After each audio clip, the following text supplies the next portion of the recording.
అంతటితో ఆగలేదు రాణమ్మా. నీ బలాన్ని దెబ్బ కొట్టాలంటే ఆ విజయ్ గాణ్ణి వాడుకుని నీ మేనకోడలు ప్రియని చంపించడానికి కూడా నేను వెనకాడలేదు.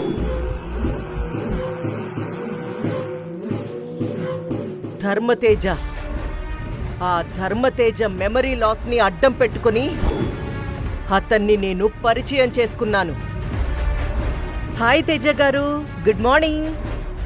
మీరు? నేను గుర్తులేనా? చిత్రావతిని. చిత్రావతి? హాయ్ తేజ గారు. హాయ్ చిత్ర. ఓ ఏంటి మెడిటేషనా? Okay okay, carry on carry on. నీ ఇంట్లో అందరి గురించి తెలుసుకుని ఈ ఇంటి ఇల్లాలిగా, ఆ పిల్లలకి తల్లిగా అన్ని ఆధారాలు సృష్టించి అందర్నీ నమ్మించి ఈ ఇంట్లో అడుగు పెట్టాను. ఇవిగో, ఇవి మీ చిన్నప్పటి ఫోటోలు చూడు. ఇది మీ నాన్నతో నా పెళ్లి జరిగిన తర్వాత రిజిస్టర్ చేసిన మ్యారేజ్ సర్టిఫికేట్. ఫైనల్ గా నేననుకున్నట్టే నిన్నీ ఇంట్లో నుంచి బయటికి పంపించేశాను.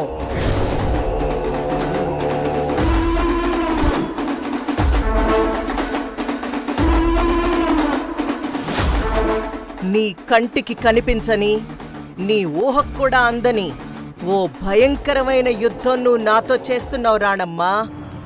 ఈ యుద్ధంలో నువ్వు గెలవలేవు, కోలుకోలేవు అనుకున్నాను.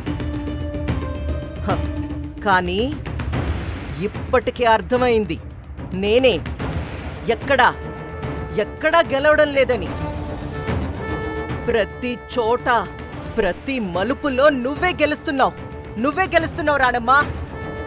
ఈ ఇంటిని నీ పేరునే పెట్టుకుని, ఆస్తంతా నీ పేరునే పెట్టుకుని నన్ను ఓడించి హుందాగా ఈ ఇంట్లో నుంచి వెళ్ళిపోయావు. నీ మీద మామూలు అస్త్రం పనిచేయదు రాణమ్మా. నీ ఆట కట్టించాలంటే ఇక నుంచి నీ మీద బ్రహ్మాస్త్రం ప్రయోగించాల్సిందే. ఇన్నాళ్ళు ఈ చిత్రావతి నాటకాల్ని మాత్రమే చూశావు. ఇక పైన నేను చూపించబోయే నరకాన్ని చూస్తావు. ఈ చిత్రావతి అంటే ఏంటో, ఈ కోట్ల ఆస్తి కోసం ఎంతటి దారుణానికైనా ఎలా తెగిస్తుందో చూస్తావు.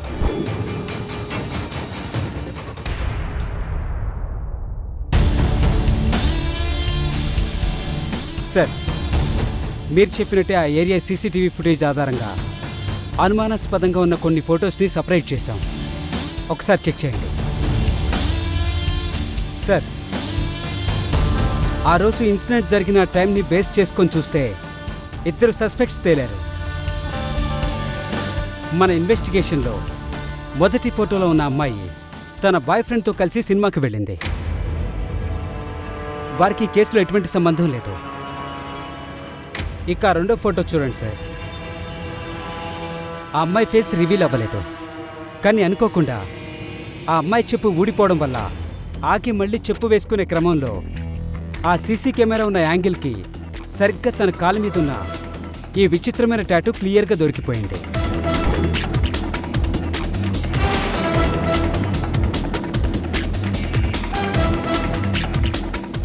ఈ టాటూని ఎక్కడో చూసినట్టుందే. ఎక్కడ చూశాను? చూడు జయంత్, ఈ టాటూ ఏదో నార్మల్గా ఫ్యాషన్కి వేసుకునే టాటూలా లేదు. ఇమీడియట్గా సిటీలో ఉన్న ప్రతి టాటూ ఆర్టిస్ట్ని, లోకల్గా ఉండే ఇంక్ ఆర్టిస్ట్ని ఎంక్వైరీ చేయి. Yes sir. ఈ ఫోటోని వాళ్ళకి చూపించి పర్టికులర్గా ఎవరైనా అమ్మాయి ఇలాంటి టాటూ ఆర్డర్ ఇచ్చి వేయించుకుందో లేదో కనుక్కో. ఎలాగైనా ఈ అమ్మాయి ఐడెంటిటీ నాకు కావాలి. Yes sir.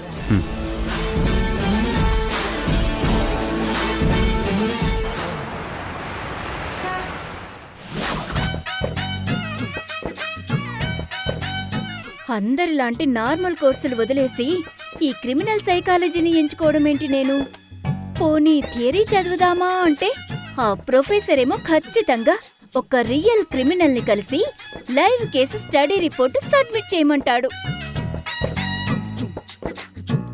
అయినా నా పిచ్చి కాకపోతే ఇప్పటికిప్పుడు నా ప్రాక్టికల్స్ కోసం ఒక లైవ్ క్రిమినల్ రోడ్డు మీద బోర్డు పెట్టుకుని ఎక్కడ దొరుకుతాడు? రేపటికల్లా మామూలు నా చేతికి రాలేదనుకో, కాళ్ళు చేతులు విరగ్గొట్టి హాస్పిటల్లో పడేస్తాను. జాగ్రత్త. అబ్బా, అలా అనుకున్నానో లేదో, నా ప్రాక్టికల్స్ కోసం ఒక పక్క క్రిమినల్ ప్రొఫైల్ ని డైరెక్ట్ గా నా కోసం పంపించావా స్వామి? Thank you so much.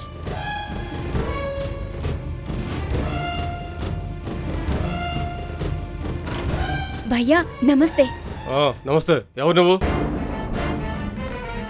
ఇంతకు ముందు ఎప్పుడు ఏరియాలో చూడలేదు. నాది ఈ ఏరియా కాదులేండి భయ్యా. మీతో కొంచెం మాట్లాడొచ్చా? మాట్లాడు. భయ్యా, మీరిప్పటి వరకు మీ లైఫ్లో ఎప్పుడైనా అరెస్ట్ అయ్యి రిమాండ్కి గాని జైలుకి గాని వెళ్ళారా? ఏంటి, జైలుగా? ఆ, చాలాసార్లు వెళ్ళాను. పోలీసు రికార్డుల్లో నా మీద రౌడీ షీట్ కూడా ఉంది. అయితే ఏంటి ఇప్పుడు? 1 మినిట్ భయ్యా.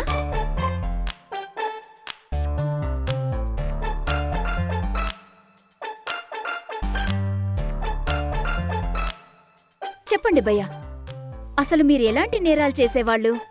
మీరు నేరం చేసే పద్ధతి ఎలా ఉంటుంది? అసలు ఆ నేరం చేయడానికి మిమ్మల్ని ప్రేరేపించిన సైకాలజీ ట్రిగ్గర్ ఏంటి?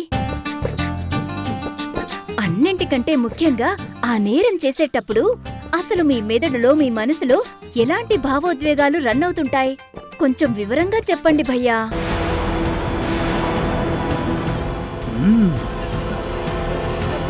क्या माल है गुरु? ఐటమ్ వచ్చి రే. రే, మీరు ఆగండి రా. నువ్వు అడుగు పాప, కెమెరా ఆపుకో. బాగా అడుగుతున్నావు. అన్నా, ఆల్రెడీ అడిగాను కదా. ఏంటి బావా, నీకింత అందమైన చెల్లెలుందని నాకెప్పుడు చెప్పనే లేదు. నాకు ఇప్పుడే తెలిసింది బావా. నా అదృష్టం బాగుండి ఇవాళే నా ముందుకొచ్చింది. ఇది అన్యాయంరా బామ్మర్ది. అప్పట్లో నీ చెల్లెల్ని నాకిచ్చి పెళ్లి చేస్తానని నా దగ్గర డబ్బులు అప్పుగా తీసుకున్నావు కదా. నీకు నా చెల్లెలు కావాలంటే తీసుకెళ్ళిపో బావా, కానీ ఇచ్చిన డబ్బులు మాత్రం తిరిగి ఇమ్మని అడగద్దు. మీతో మాట్లాడడం నాది బుద్ధి తక్కువ. ఆగు. ఎక్కడికి చెల్లమ్మా వెళ్ళిపోతున్నావు? బావలు నచ్చలేదా? నచ్చినా నచ్చకపోయినా నీ చెల్లి ఒంటరిగా భలే దొరికింది.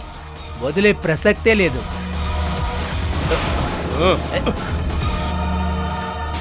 నా చెల్లెడు వెళ్ళిపోతుంది, పట్టుకోండిరా. ఏ పోరి, ఆగు, ఇంటర్వ్యూ ఇస్తా. నిన్నే, ఆగు.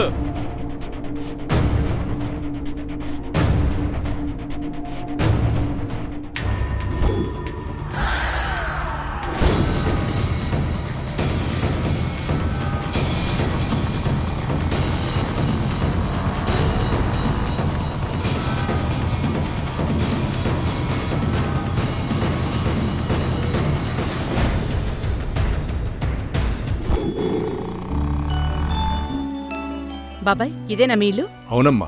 దిగండి.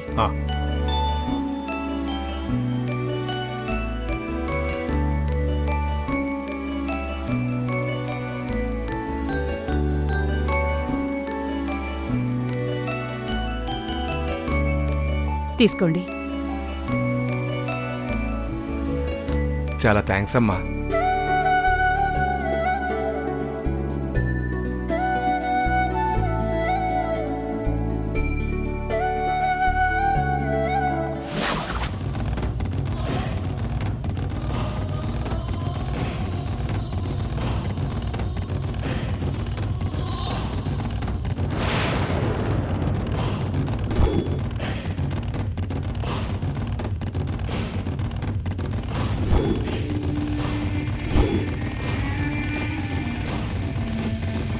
రే, మర్యాదగా దారొదలండి, లేకపోతే అరిచే జనాల్ని పిలుస్తాను. పిలిచినా రావడానికి ఇక్కడ ఎవ్వరూ లేరు.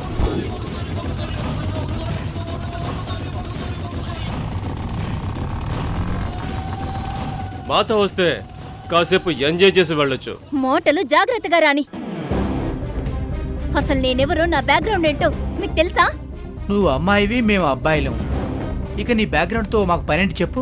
ఈ ఏరియా ఎస్ఐ కళ్యాణ్ మా ఫ్యామిలీ ఫ్రెండ్. ఒక్క మాట చెప్పాననుకో మీరు లైఫ్ లో బయటికి రారు. ఏ, మాటలతో టైం వేస్ట్ చేయకు. పట్టుకుంటా. ఏయ్, వదలండ్రా. ఏయ్. వదలండ్రా. ఏయ్, ఆగు. ఆగు, ఆగు, ఆగు. వదలండ్రా. ఆటో.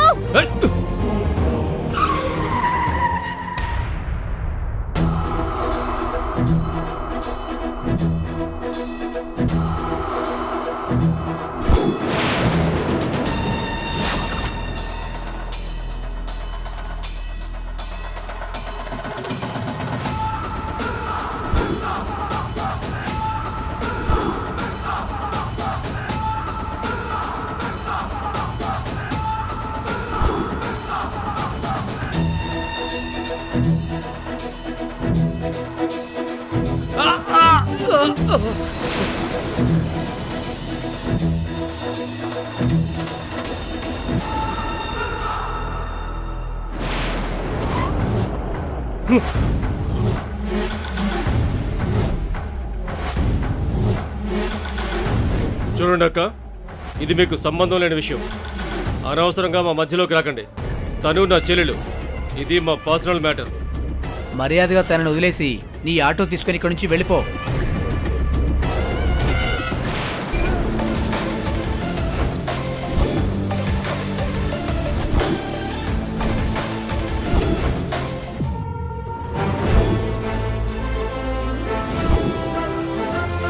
ఏంటమ్మా కావేరి, భయపడుతున్నావా? మీరు నా కడుపున పుట్టలేదని, నేను మీ అమ్మనని అబద్ధం చెప్పి మిమ్మల్ని మోసం చేశానని నిన్న మొన్నటి వరకు మీ ఇంట్లో నా మీద ద్వేషంతో రగిలిపోయావు కదా. అప్పుడు నా మీద చూపించిన కోపం, ఆ పౌరుషం ఇప్పుడేమైపోయాయి? నేనేదో ద్రోహం చేశానని ఇంట్లో ఇష్టం వచ్చినట్టు నన్ను నిందించావు కదా. మరి ఇప్పుడేమైంది నీ ఆవేశం? ముగ్గురు రౌడీలు, అడ్డగాడిదలు, పిచ్చి కుక్కల్లా నడి రోడ్డు మీద నిన్నిబ్బంది పెడుతుంటే ధైర్యంగా తిరగబడి నీ కాలి చెప్పు తీసివాడి తవడపళ్ళు రాలగొట్టక ఇలా పిరికిదల్లా భయపడితే ఎలా చెప్పు? మాటలు మర్యాదగా రాని. మావాడు చెప్పాడు కదా నీకు సంబంధం లేని మ్యాటర్ ఇది. ఏయ్, నువ్వు రావే.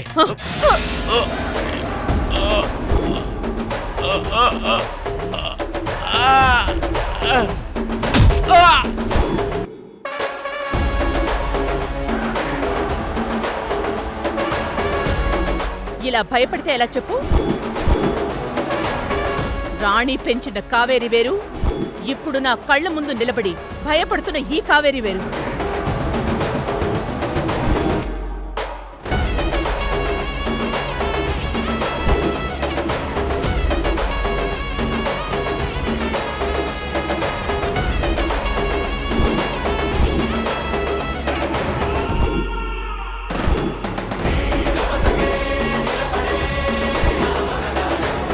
నిన్ను తాకాలి అనుకున్న ప్రతి ఒక్కడి చెయ్యి విరిగిపోయేలాగా, ఇంకొకసారి ఏ అమ్మాయినైనా కన్నెత్తి కూడా చూడకుండా ఉండేలాగా, వీళ్ల కళ్ళు బైర్లు గమ్మి ఒంట్లో వణుకు పుట్టేలాగా చిత్తకొట్టు కావేరి.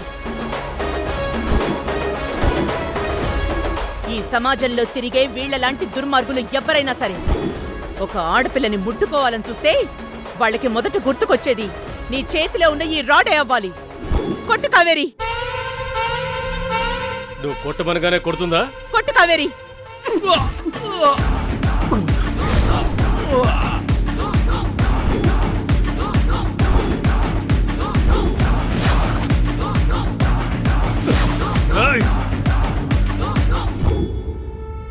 ఎంత ధైర్యమే, నన్నే కొడతావా? కావేరి, సరిగ్గా తగిలినట్టు లేదు, ఇంకొకటి తగిలించు.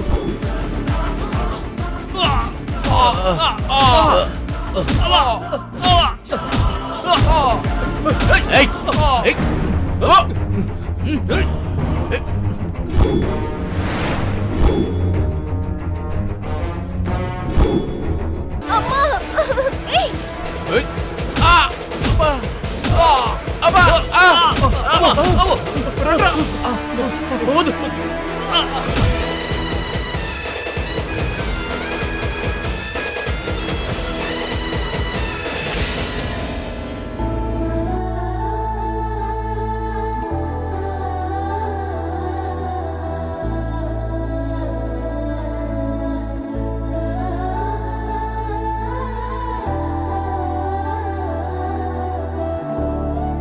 ఏంటి కావేరి, ఈ విషయంలో నేనెందుకు ఇన్వాల్వ్ అయ్యానని ఆలోచిస్తున్నావా?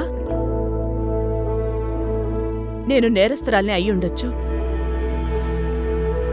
నన్ను మీరు తల్లిగా భావించకపోవచ్చు,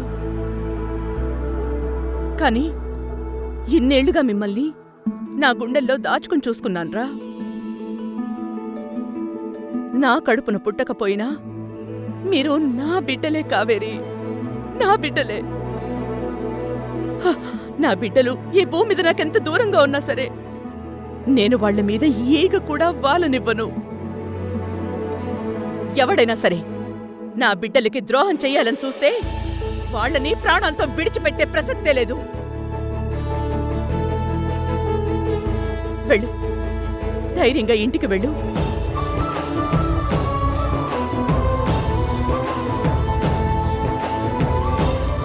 ఇది తీసుకో, వాళ్ళు మళ్ళీ నీ జోలికి రారు. వెళ్ళు.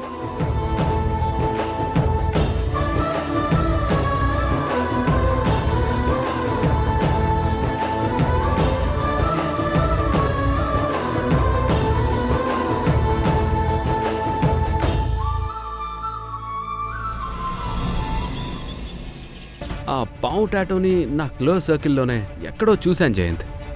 ఎక్కడ చూశానో గుర్తు రావడం లేదు. ఇప్పుడు టాటూ ఆర్టిస్ట్ వస్తాడు కదా సార్, అతనితో మాట్లాడితే ఒక క్లారిటీ వస్తుంది. కొంచెం వెయిట్ చేయండి సార్. నమస్తే సార్. యా, నీకోసం వెయిట్ చేస్తాను. సారీ సార్, లేట్ అయింది. చెప్పండి సార్, అర్జెంటుగా కలవాలన్నారు. ఏదైనా ప్రాబ్లమా? ప్రాబ్లం కాబట్టి రమ్మన్నా.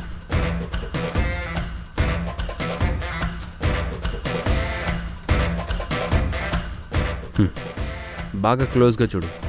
ఈ పర్టికులర్ టాటూ డిజైన్ని నువ్వెప్పుడైనా ఎవరికైనా వేసావా?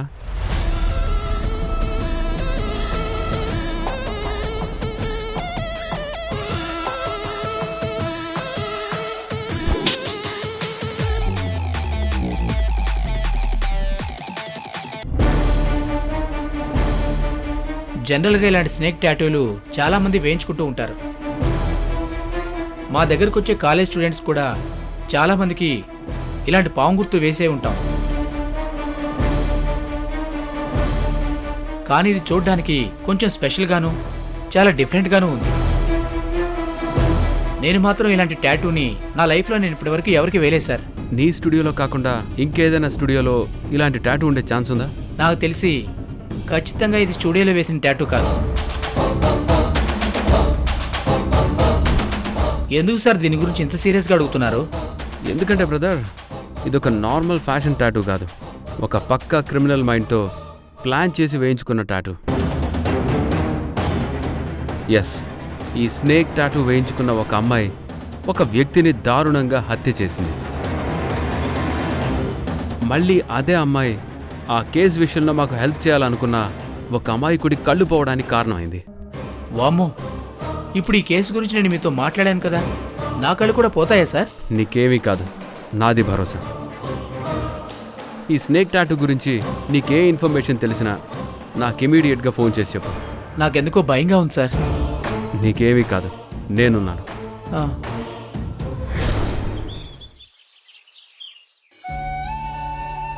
మన కొత్త ప్రాజెక్ట్కి సంబంధించిన క్లియరెన్స్ ఫైల్ సార్ ఇది. ఈ ఒక్క ఇంపోర్ట్ ఆర్డర్ మీద సైన్ చేస్తే చాలు, వర్క్ స్టార్ట్ అయిపోతుంది. గుడ్. ఇంతకీ మనకింత పెద్ద బిజినెస్ డీల్ ఓకే చేసింది ఎవరు? అసలు ఎక్కడి నుంచి వచ్చింది ఈ ఆర్డర్? దీని గురించి నాకేం తెలీదే. అది రాణమ్మ మేడం ఇచ్చారు సార్. రాణమ్మ రాణమ్మ రాణమ్మ, అబ్బా! ఆ రాణమ్మ పేరు వినకుండా, ఆ రాణమ్మని తలుచుకోకుండా ఈ ఇంట్లో రోజు గడవదా తేజ?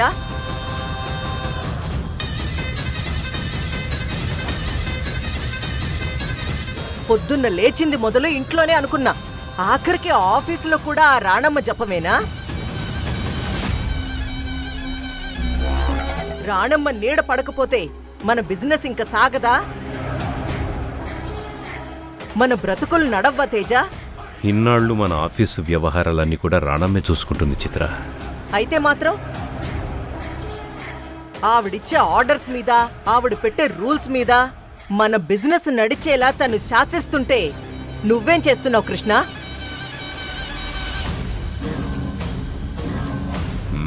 ఇక మీదట ఆ రాణమ్మ పేరు ఇంట్లో కానీ ఆఫీసులో కానీ అసలు ఆ పేరే రాకుండా నేను చూసుకుంటాను. నువ్వేం టెన్షన్ అవ్వకు. ఆవిడ నీడ కూడా మన మీద పడ్డానికి వీల్లేదు తేజ. అవును చిత్ర.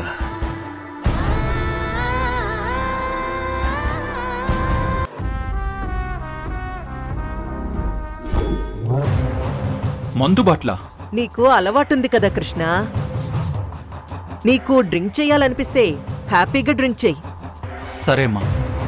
ఇన్నాళ్ళు ఆ రాణమ్మ కోసం పత్తిత్తులా మందు మానేశావు కదా, ఇప్పుడు అదే రాణమ్మ మీదున్న కోపంతో ఈ మందు బాటిల్కి బానిసై నువ్వు చెడిపోవడం ఖాయం. కన్న తల్లయ్యుండి ఆవిడలా మందు బాటిల్ చేతిలో పెట్టడం నాకేదో అనుమానంగా ఉంది.